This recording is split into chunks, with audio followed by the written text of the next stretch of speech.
Now to a case where an innocent driver was killed by police. 22-year-old Matthew Norwood was killed by a police officer in a police chase back in Huntsville in July. And now his family still has more questions than answers.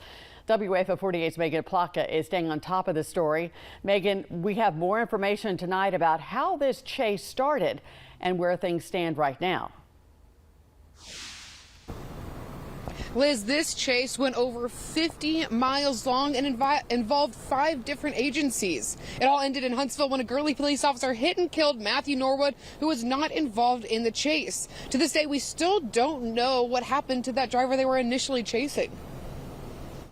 Well, his loss has just been devastating for his family, his mom and dad, brothers and sisters. They all loved him. We loved him.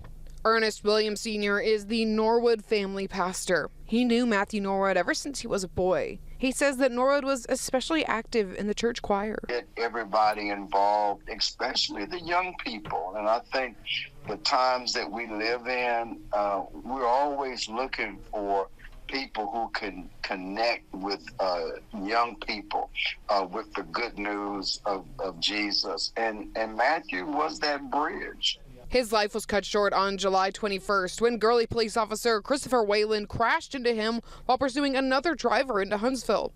That chase started in Hollywood, Alabama, over 50 miles away in another jurisdiction. Hollywood Chief of Police Travis Stevens says it all started when a driver committed several traffic violations right outside of Town Hall.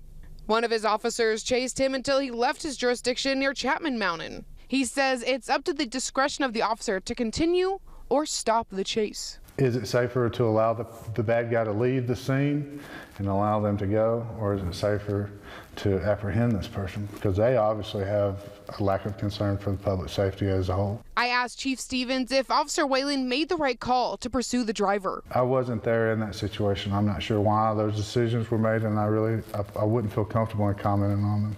I'm not going to tell you that they're wrong, and I certainly can't tell you that they're right. Chief Stevens says he believes the initial driver should be held responsible for Norwood's death. Gurley leaders tell me Officer Whalen is still on paid administrative leave.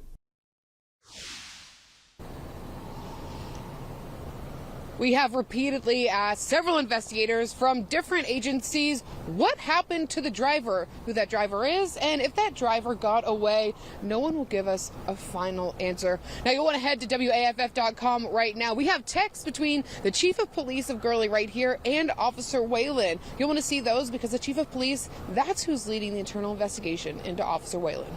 Reporting live from Gurley, Megan Plotka, WAFF 48, on your side.